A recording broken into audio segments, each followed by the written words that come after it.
Hoje estamos aqui para participar da ceia do Senhor. E eu convidaria você a abrir a sua Bíblia na primeira epístola de Paulo aos Coríntios, o mesmo texto que lemos hoje pela manhã. Primeira epístola de Paulo aos Coríntios,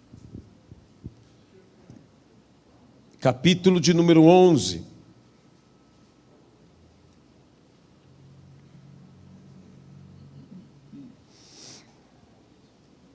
Versículo 17: Nisto, porém, que vos prescrevo, não vos louvo, porque quanto vos ajuntais, não para melhor, e sim para pior. Porque antes de tudo estou informado a haver divisões entre vós, quando vos reunis na igreja, e eu em parte o creio.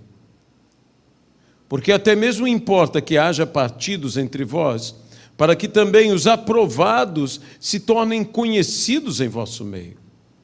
Quando, pois, vos reunis no mesmo lugar, não é a ceia do Senhor que comeis.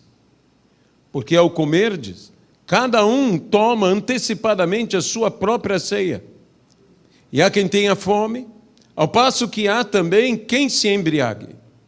Não tendes, porventura, casas onde comer e beber? Ou menosprezais a igreja de Deus e envergonhais os que nada têm? Que vos direi? Louvar-vos-ei? Nisto certamente não vos louvo, porque eu recebi do Senhor o que também vos entreguei, que o Senhor Jesus, na noite em que foi traído, tomou o pão e, tendo dado graças, o partiu e disse: Isto é o meu corpo que é dado por vós. Fazei isto em memória de mim. Por semelhante modo, depois de haver ceado, tomou também o cálice, dizendo: Este cálice é a nova aliança no meu sangue. Fazei isso todas as vezes que o beberdes, em memória de mim. Porque todas as vezes que comerdes esse pão e beberdes o cálice, anunciais a morte do Senhor até que ele venha. Por isso, aquele que comer o pão ou beber o cálice do Senhor indignamente, será réu do corpo e do sangue do Senhor. Examine-se, pois, o homem a si mesmo, e assim coma do pão e beba do cálice. Pois quem come e bebe sem discernir o corpo, come e bebe juízo para si. Eis a razão porque há entre vós muitos fracos, doentes, e não poucos os que dormem. Porque se nos julgássemos a nós mesmos, não seríamos julgados, mas quando julgados, somos disciplinados pelo Senhor, para não sermos condenados com o mundo. Assim, pois, irmãos meus, quando vos reunis para comer, esperai uns pelos outros. Se alguém tem fome, coma em casa, a fim de não vos reunirdes para juízo. Quanto às demais coisas, eu vos ordenarei quando for ter convosco. Senhor, abençoa a Tua palavra em nossas vidas, no nome de Jesus Cristo. Amém. Eu tomei de propósito o texto em sua totalidade, porque a ceia do Senhor, ela traz algo implícito, não somente um memorial, para que em memória de Cristo participemos do pão e do cálice, mas algo que não podemos nos esquecer é que a ceia é um elemento, e tem que ser um elemento de comunhão e de pacto.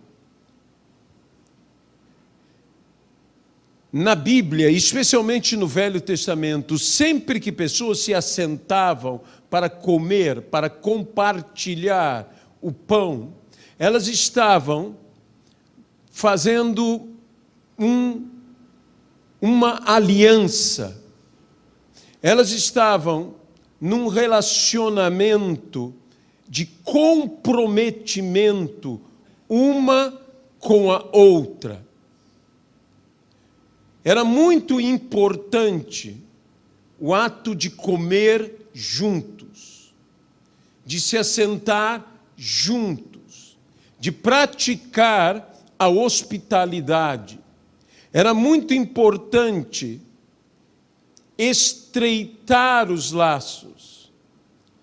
Na própria ceia pascal, quando Moisés a estabeleceu por ordem de Deus, já no Egito, naquele terrível dia em que os umbrais da casa foram marcados, não foi apenas os umbrais serem marcados, e para que o anjo da morte passasse e não entrasse naquele lugar, mas foi dito que não somente marcassem os umbrais, mas que se reunissem dentro da casa e compartilhassem o cordeiro. A família toda reunida. E quando a família não comportava somente ela para comer todo o cordeiro, se convidava amigos. E assim foi feito. Laços foram estabelecidos, relacionamentos foram fortalecidos. A ceia do Senhor não é apenas um momento do meu compromisso com Deus, do meu respeito para com Deus, da minha memória para com Cristo e do sacrifício de Cristo. Não se esquecer de quem é o Senhor, do que o Senhor fez, de como Ele se entregou, mas também não me esquecer do meu irmão. Discernir o corpo é poder compreender a igreja como corpo de Cristo e tratar dignamente o corpo de Cristo, que é a igreja. Quando eu não trato dignamente o corpo de Cristo, que é a igreja, eu não tomo dignamente a ceia do Senhor. Paulo diz que nisso eu não posso louvar, por quê? Porque vocês se reúnem para pior e não para melhor, porque mesmo ajuntados, vocês estão separados. Vocês estão apenas no mesmo lugar. Vocês não são um corpo. Vocês são um ajuntamento. Vocês não são um organismo. Vocês não são uma unidade. Paulo está advertindo essas pessoas, de modo que a ceia do Senhor fala de relacionamento nosso com Deus, mas de relacionamento de cada um de nós com os demais, todos nós, de relacionamento a nível familiar, de relacionamento a nível de amizade, de irmandade, de fraternidade, de relacionamento como uma comunidade que pertence ao Senhor. Nós necessitamos viver o que é discernir de fato o corpo de Cristo. Se vocês tomam da ceia sem discernir o corpo, mas o que significa esse discernir o corpo? Sem ter entendimento de que a igreja de fato é o corpo de Cristo e que eu tenho que amar ao meu irmão como Cristo me amou. E o que Paulo diz é: ou vocês estão menosprezando a igreja, ou estão humilhando os que nada têm dentro da igreja. Ele disse: o objetivo não é para que vocês comam, para que vocês bebam. O objetivo é para que vocês se relacionem. O objetivo é para que vocês se relacionem com Deus e se relacionem uns com os outros. E, meus irmãos, se nós queremos fazer uma obra que aos olhos de Deus Ele possa dizer, como disse a respeito de Cristo: esse é o meu filho amado em quem me comprazo. Que Ele possa dizer a respeito do nosso ministério: esta é uma obra amada na qual eu me comprazo. Eu tenho prazer nesta obra, como ela é levada. E, acima de tudo, o que nós temos que fazer é produzir bons, sólidos e duradouros relacionamentos. De irmãos para com irmãos. De familiares para com familiares. De membros para com membros. Na Igreja de Cristo. Seja intra, seja fora, nos relacionando a outros ministérios, a outras igrejas, tendo um coração que agrade ao Senhor, tendo um coração que toque no coração de Deus. Eu quero que Deus olhe a nossa igreja. Eu quero que Deus olhe com satisfação a nossa igreja. Não é fácil tratar, seja de que nível for, relacionamentos. Relacionamentos são todos eles desafiadores. Quando tudo está bem, tudo vai bem. É uma redundância falar isso, mas é uma verdade. O relacionamento é posto à prova, não é quando tudo vai bem. O relacionamento é posto à prova quando as coisas não vão muito bem. Quando as coisas estão mal. Aí o relacionamento é posto à prova. Aí o relacionamento se vê.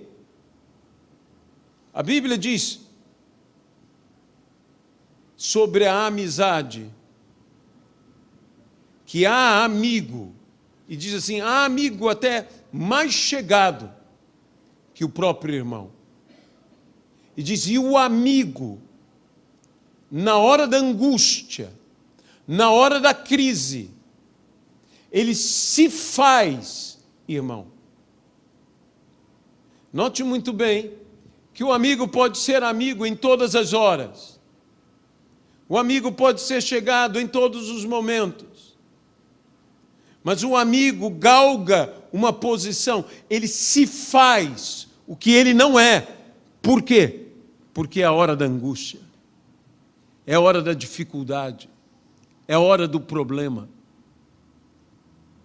É a hora que os verdadeiros amigos se apresentam como amigos e os que amigos não são, se mostram que não são amigos. E muitos desses amigos que perdemos, quando passamos por crises, nós, na realidade, nunca os tivemos como verdadeiros amigos. Tínhamos um relacionamento que não conseguiu passar à prova. A igreja, quanto mais ela cresce, mais desafiador é fazer com que a igreja se conheça, a igreja se relacione. Eu estava uma vez com um amigo meu que tem uma grande igreja no Rio Grande do Sul, em Porto Alegre, pastor Isaías Figueiró, ainda num templo que, para os nossos moldes, era um templo enorme, mas para as necessidades deles, não era um templo tão grande. Eles estavam para mudar. E então, estávamos conversando e andando no templo, e um teatro muito grande. E ele disse, Luiz, você sabe qual é a pior coisa que acontece quando você passa de um certo tamanho, quando você começa a contar, não mais em dezenas nem em centenas, mas em milhares de pessoas, é que se aquela pessoa, no meio daquela multidão, deixar de vir, você não vai perceber. Qual é o valor que o meu irmão tem para mim? Qual é o valor que cada ovelha tem para mim? como podemos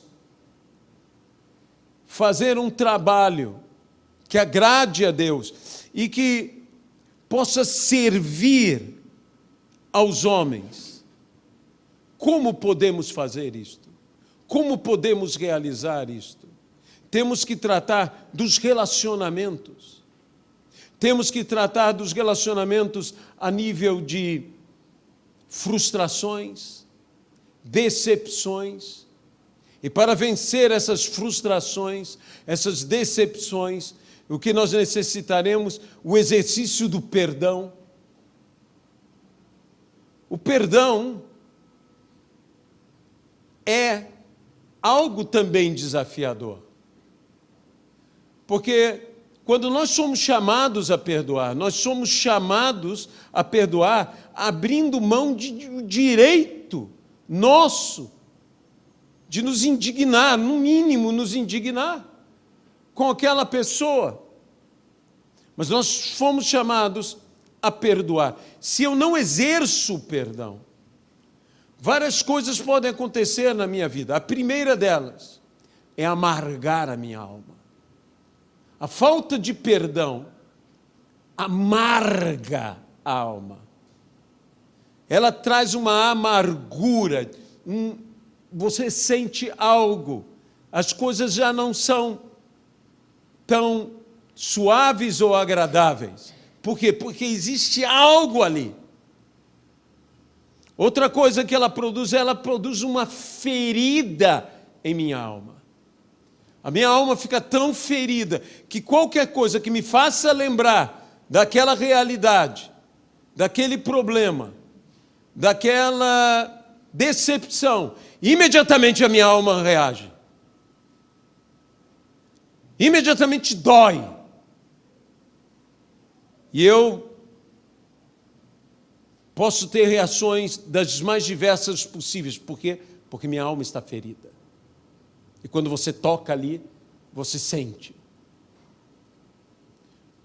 A falta de perdão pode trazer toda a sorte de aprisionamento às nossas almas. E pode gerar em nós, por essa questão inclusive de alma, enfermidade. Nós podemos ficar enfermos.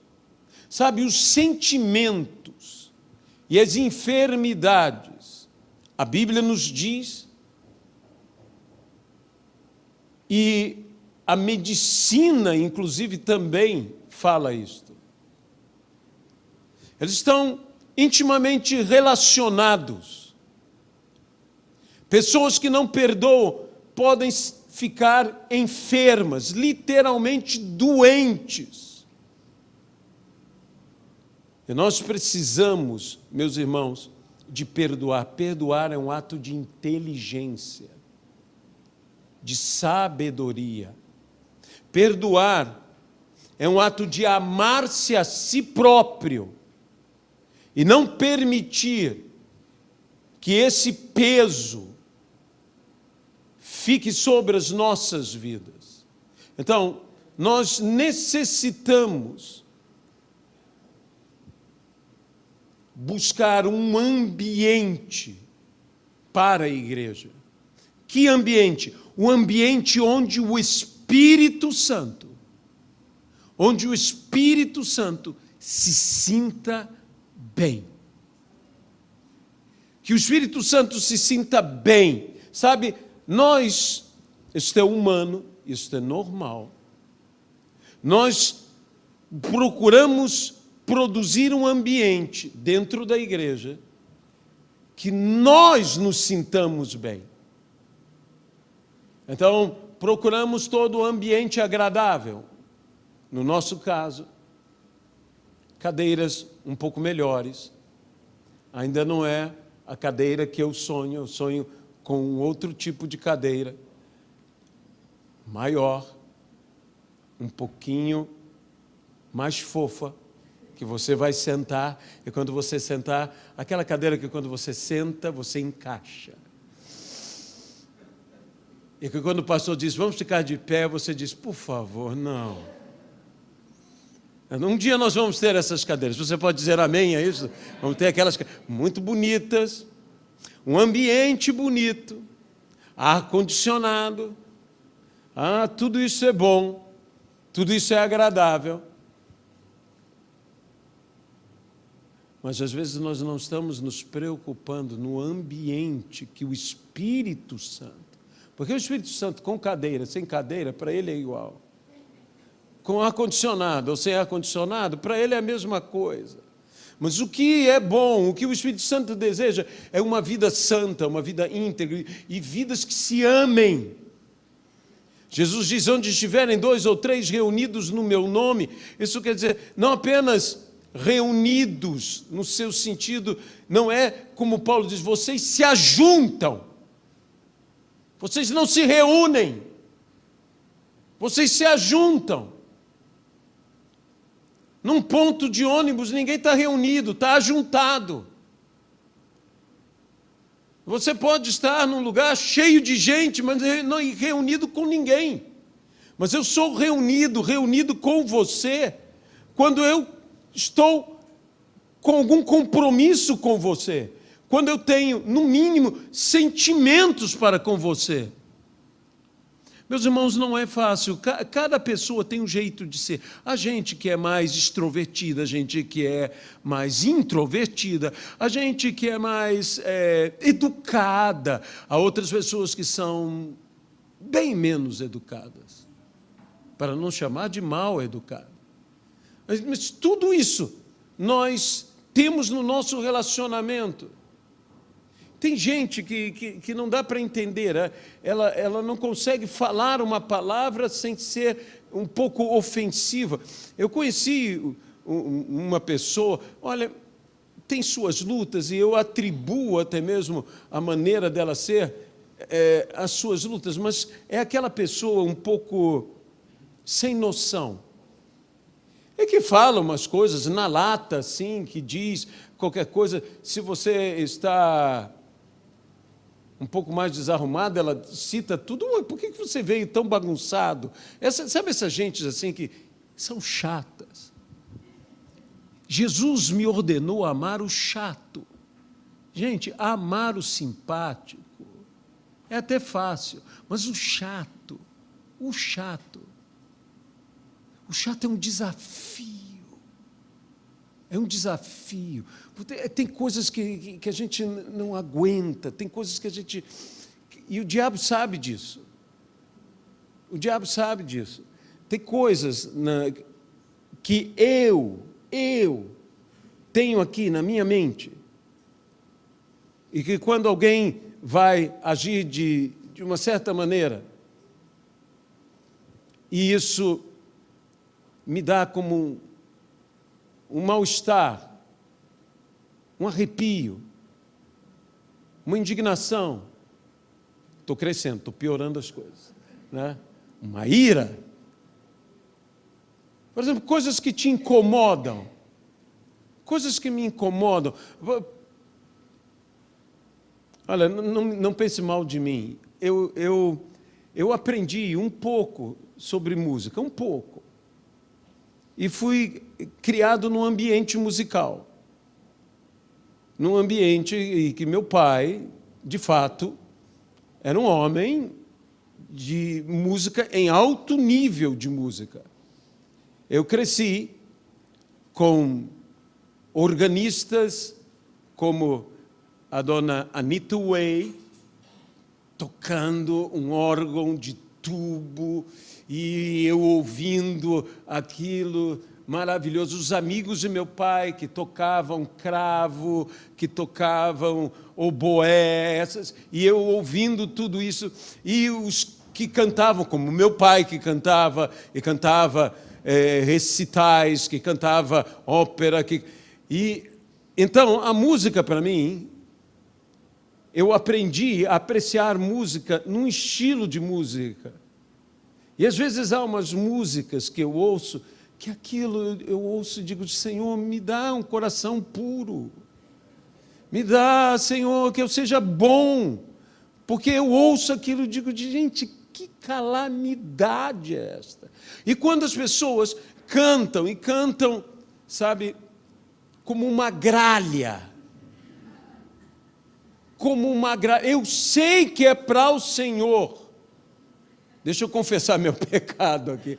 Eu sei que é para o Senhor, eu sei que é de todo o coração, eu sei que o Senhor Deus pode estar ouvindo e aquela música vir do coração, vir toda para Deus, e Deus está ouvindo, e Deus está dizendo que cântico lindo, porque Deus sonda mentes e corações, Deus ouve, mas eu ouço aquela coisa que está ali. E aí, isso são os desafios se isso é uma coisa tão pequena, se isso é uma coisa tão insignificante, já é um desafio para nós nos relacionarmos. Porque isso não é nada. Isso não é nada. É claro que a gente sabe passar por cima de tudo isto. Eu uma vez estive numa reunião com uns pastores, tinha um pastor que cantava, que ele dirigia, e ele estava dirigindo o louvor. Gente, ele não acertava uma nota. E a voz do camarada era uma voz engraçada, não falando, mas quando ele cantava, ele chegava, ele cantava pelo nariz. E eu dizia, ele fala normal, mas quando canta, parece um ganso. Parecia um ganso. E eu dizendo, Jesus, você não quer. Mas a inclinação nossa, nós começamos a julgar os outros. É o que Paulo está falando aqui. Eu estou dando um exemplo totalmente infantil. Mas existem coisas muito mais sérias. E se nós queremos realmente um lugar de bênção, porque veja bem, se tomar indignamente a ceia do Senhor, produz 3 coisas: fraqueza, doença e morte. Eu posso dizer também que, se eu tomo de forma digna, eu vou produzir o contrário disso. Em vez de fraqueza, força. Em vez de doença, saúde, ou mesmo cura. E em vez de morte, vida. Então, se nós queremos força, saúde e vida, o que nós precisamos ter é um relacionamento edificante, ou, em outras palavras, construtivo, abençoador. Nos tornarmos verdadeiramente amigos uns dos outros. Você pode ter o teu temperamento, você pode ter a sua maneira de ser.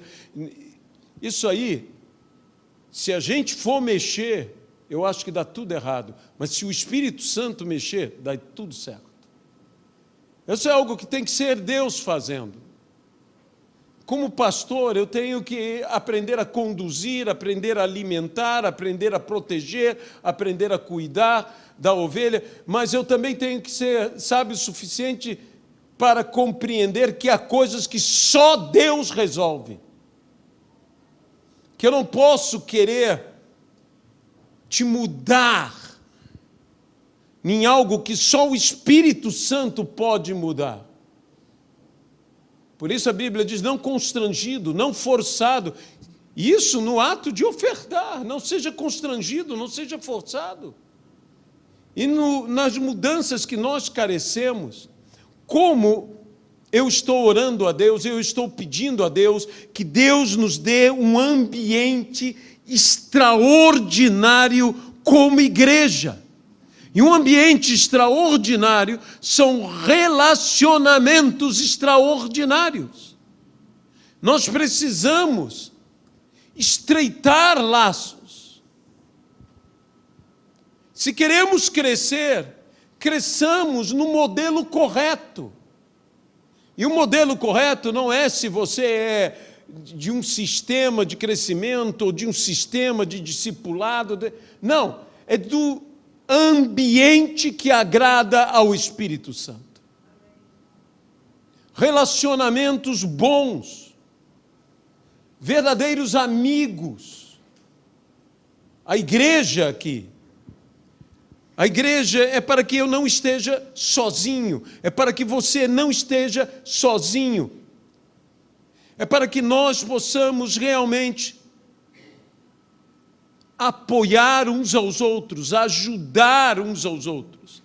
Tudo isso, eu volto a dizer, por ser relacionamento humano, é desafiador. Eu estou consciente que discernir o corpo de Cristo é ver a igreja como corpo de Cristo. Porque qual é o corpo de Cristo hoje? É a igreja. E se eu não trato dignamente o corpo de Cristo, se eu não trato dignamente a você, eu, em vez de tomar para a minha bênção, eu tomo para o meu juízo. É importante nos relacionarmos bem.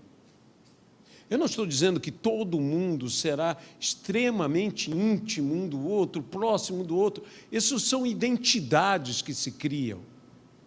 Você se identifica mais com uma pessoa, outra pessoa se identifica mais com aquele outro irmão ou irmã, e assim vai. Isso é bom, mas nós temos que nos relacionar. E nós temos que nos conhecer. E nós temos que ser amigos.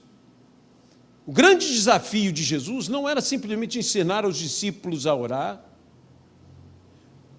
As grandes lutas de Jesus com os seus discípulos foi ensinar os discípulos a se amar uns aos outros. Jesus disse: nisto conhecerão que sois meus discípulos.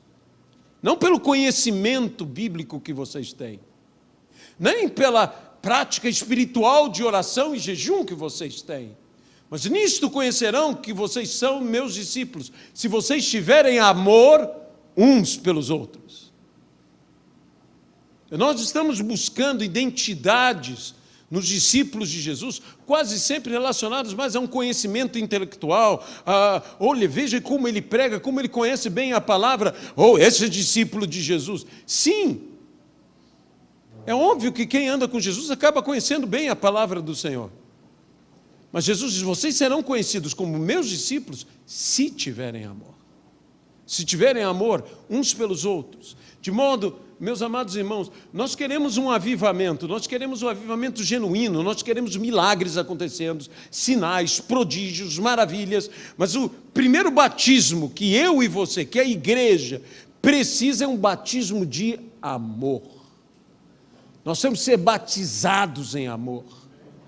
Sabe, eu preciso mudar, todo mundo necessita mudar, sermos transformados. Há várias coisas que são desafios para mim, há várias situações que são desafiadoras para mim, mas o grande problema de um desafio, você jamais vencerá o seu desafio sem enfrentá-lo. Você tem que enfrentar, você tem que lutar com ele, você tem que buscar forças de onde você não possui forças, onde você é menor do que essa sua fraqueza, e derrotar, e desta fraqueza você suscitar força, derrotando a sua fraqueza. Nós precisamos, em todas as coisas, buscarmos um bom relacionamento. Sabe, eu tenho meditado muito nisto, e pensado muito: Senhor, como? E Deus me fez lembrar de um homem de Deus que eu conheci, chamado reverendo Samuel Doctoriano, que já faleceu, já está com o Senhor. Um dia nós como igreja recebemos ao reverendo Samuel Doctoriano, para que ele ministrasse a vários pastores, e junto com 2 outras igrejas, muito maiores que a nossa, que uma delas já tinha pago a passagem delas, e nós ajudamos no hotel, nós ajudamos no momento em que ele esteve conosco, nós é que tratamos, nós ofertamos juntamente com eles. E colocamos em comum acordo, porque ele sempre vinha e ficava num outro hotel, e nós encontramos um hotel melhor e um quarto melhor para o reverendo. E o colocamos ali. Então, em um dos cafés da manhã, no hotel, em que nós, vez ou outra, íamos lá para saber se ele estava bem, se necessitava de alguma coisa, ele sempre muito sorridente, muito simpático, muito agradável, dizia, não, eu tenho tudo, e como o apóstolo Paulo fala, tenho ampla suficiência. E o chefe dos garçons chegou para mim e disse, eu podia falar uma coisa com você?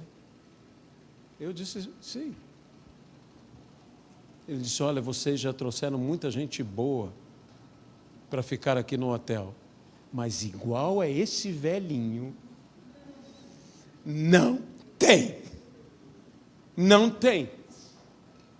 O que é isto? Isto é o verdadeiro carisma que Deus espera que todos nós tenhamos, que Cristo seja enxergado em nós.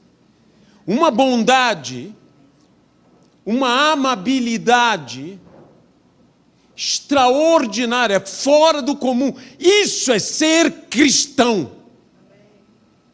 É ir além de ser fiel na igreja, é ter Cristo formado em você,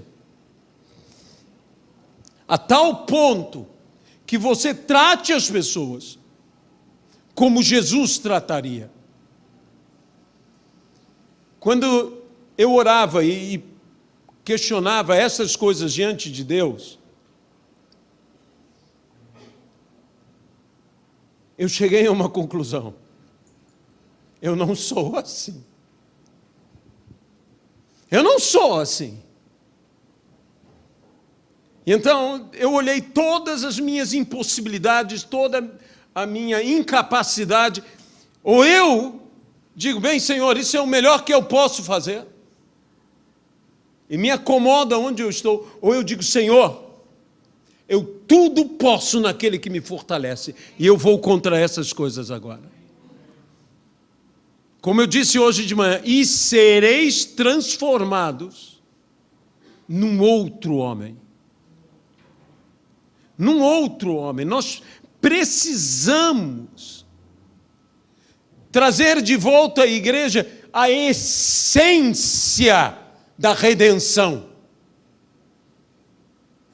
Jesus morreu naquela cruz para que ele pudesse ser formado em cada um de nós.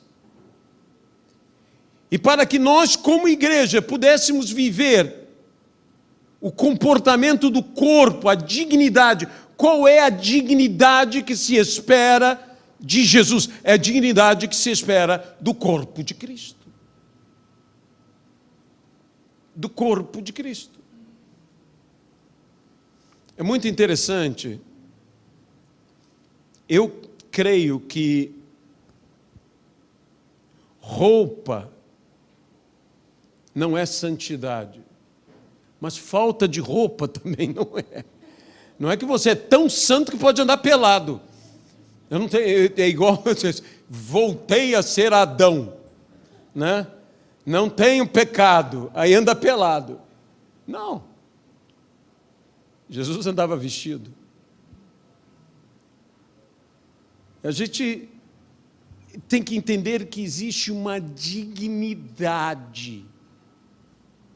O corpo tem que possuir e tem que preservar uma dignidade. E se nós queremos participar da ceia de modo digno, o modo digno de eu participar da ceia é como eu me relaciono com você. Se eu me relaciono com você de uma forma digna, quando eu tomar, eu tomarei de forma digna. Eu não estou dizendo que nós não temos que nos examinar, porque a Bíblia diz que nós temos que nos examinar, mas o grande tema do apóstolo Paulo é o relacionamento. O problema da ceia é que eles, como igreja, estavam se relacionando erroneamente, e por isso, quando eles tomavam a ceia, eles recebiam juízo, porque eles não tratavam o corpo, que era a igreja, da forma correta como ela deveria ser tratada. Nós temos que tratar a todos da forma correta. Diz, vocês não podem humilhar os pequeninos. Vocês não podem tratar mal os pequeninos.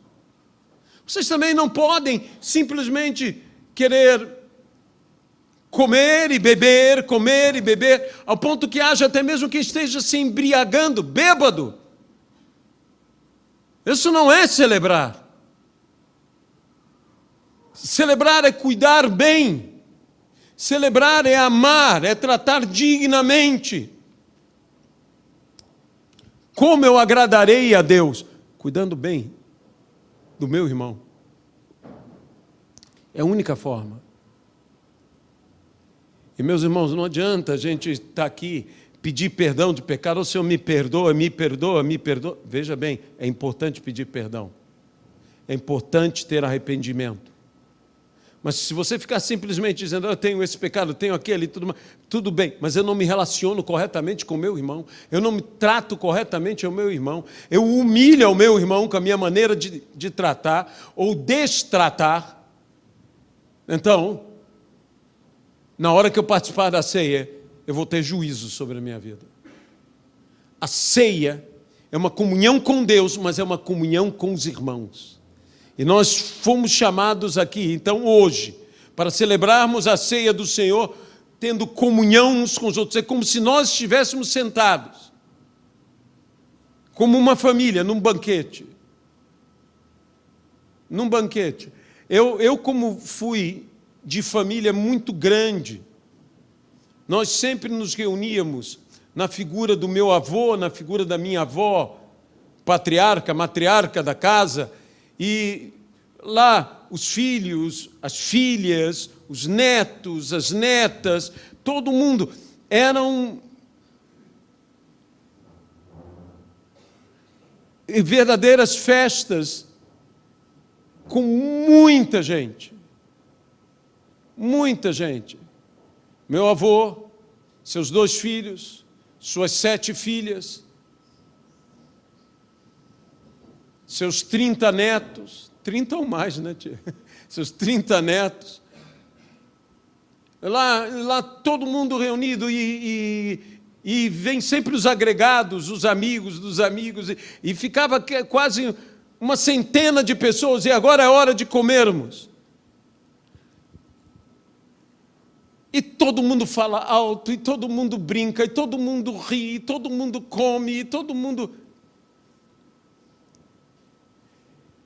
E aquele momento em família, isso é ceia. É comunhão. Rir juntos, falar juntos, gritar juntos. Nós temos que ter práticas disso, nós temos que nos reunir, nós temos que convidar irmãos, temos que ter gente indo à nossa casa, ou sairmos, tomamos um café em algum lugar, ou se a coisa está cara e está bravo, tome uma água de coco, caminhe na praia, fale com o irmão, vamos ter relacionamentos. O que o diabo não deseja são 2 níveis de relacionamento: o teu relacionamento com Deus e o teu relacionamento com os irmãos. Ele não deseja, porque no momento em que nós tenhamos isto, nós vamos ter força, saúde e vida dentro da igreja.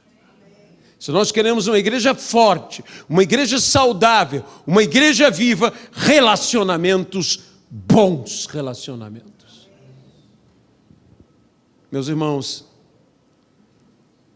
o contexto que o apóstolo Paulo fala de discernir o corpo é eu enxergar a igreja como um corpo, eu te enxergar como corpo de Cristo e te tratar com a dignidade que eu daria ao corpo de Cristo. O que você faria? Há certas pessoas nas Sagradas Escrituras que trataram o corpo de Cristo com tanta dignidade. Aquela mulher que derramou perfume sobre Jesus, aquela outra mulher que chorou aos seus pés, aquelas pessoas que tiraram Jesus da cruz, aquela forma tão carinhosa de João de colocar a cabeça no colo de Cristo, aquele jeito tão especial de Pedro com Jesus, aquela amizade tão linda. É isso que o Senhor espera que aconteça aqui no nosso meio. De modo que, meu irmão, se eu não tenho te tratado como você merece ser tratado, como corpo de Cristo, eu quero pedir perdão a você. Eu quero pedir perdão a cada um. E que esse perdão venha acompanhado de mudança, de transformação. Você estende o perdão e eu estendo os frutos de arrependimento, com mudança. É isto que nós carecemos, é isto que nós precisamos. Se queremos um relacionamento, se nós queremos que os nossos hinos arrebatem o céu à terra, relacionamento. O segredo de uma grande igreja cheia do Espírito Santo é relacionamento. Deus vai nos multiplicar. Daqui a alguns anos, ouça o que eu estou dizendo, você vai se lembrar desse culto, vai se lembrar desse ambiente, e você vai ver uma igreja 10 vezes maior do que ela é hoje. E você verá uma igreja entrosada e todo mundo bem junto. Houve um grande avivamento na Argentina através disso que foi o trabalho do pastor Juan Carlos Ortiz, que levou a igreja o entendimento que a igreja tinha que ter comunhão. E dentro daquela comunhão, da simples comunhão, a igreja explodiu num avivamento indescritível. Eu estive na igreja de Hidalgo. Hidalgo é uma região na Grande Buenos Aires. Eu preguei nesta igreja.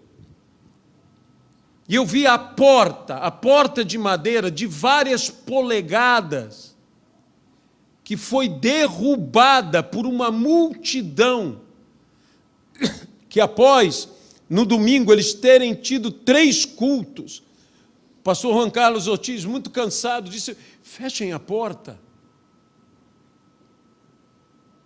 As pessoas derrubaram a porta para ter o 4º culto. Bem, depois de um pedido tão veemente, eles fizeram o 4º culto. Eles, cansado ou não, vamos lá, vamos fazer o 4º culto. Pessoas, relacionamento. Nós precisamos de relacionamento. E quando nós entendemos o relacionamento uns com os outros, o nosso relacionamento com Deus vai mudar. Nós temos que começar a louvar ao Senhor de uma maneira nova, de uma maneira especial. Eu me lembro de um grupo de pessoas, num retiro, que teve, eu diria, uma revelação sobre louvar a Deus. Eles começaram a louvar a Deus por tudo que havia.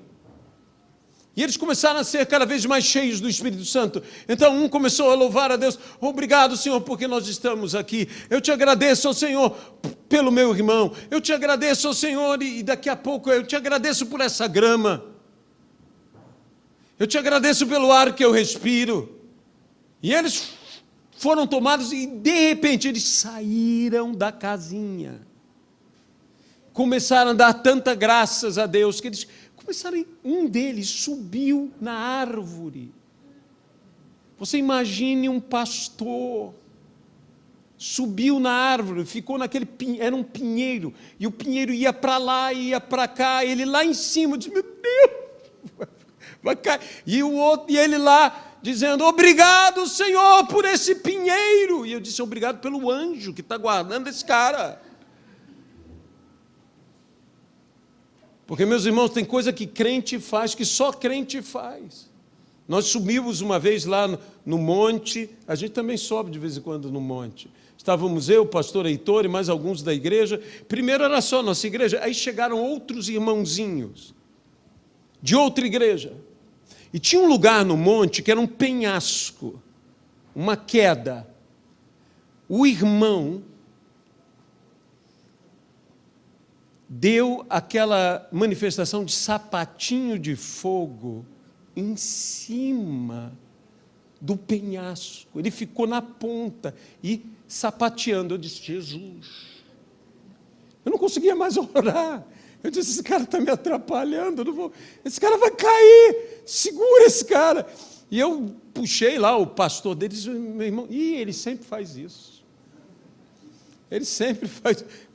Não se preocupa, nunca cai. Eu falei: mas um dia cai, né? Um dia cai. Coisa de crente. Nós somos gente assim, somos gente estranha. Mas eu quero saber de você se você aceita o desafio de criarmos um ambiente nessa igreja. Talvez você diga: como é que nós vamos fazer isso? Com muito esforço, com muita força de vontade. E, acima de tudo, com boa vontade. Porque quando nós temos boa vontade, nós conseguimos isso. De modo que eu quero convidar você a examinar-se, mas examinar-se acima de tudo, de como está o nosso relacionamento dentro da casa do Senhor. Eu não diga: ninguém me busca. Diga: eu de hoje em diante vou buscar os outros. Eu não vou esperar. Há uma frase que Deus colocou no meu coração há muito tempo, em relação à amizade. Eu desisti de esperar que os outros fossem meus amigos. Eu fui atrás de ser amigos dos outros. É isso que nós precisamos fazer. Examine-se, pois, o homem a si mesmo, e assim coma do pão e beba do cálice.